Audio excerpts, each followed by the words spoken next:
Magandang araw, bagong Pilipinas. Narito ang ilang paalala mula sa pambansang pulisya sa paggunitan ng undas.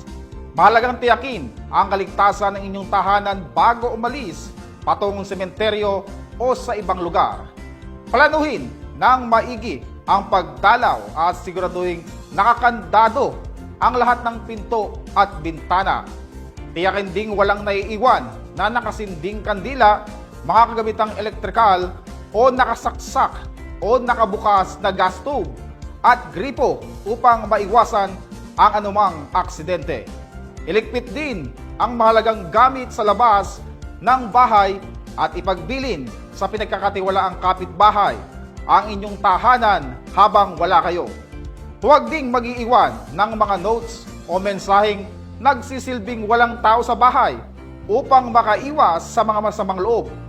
Mag-ingat at responsable. Ang pag-iingat ay susi upang manatiling ligtas ang ating pamilya at tahanan.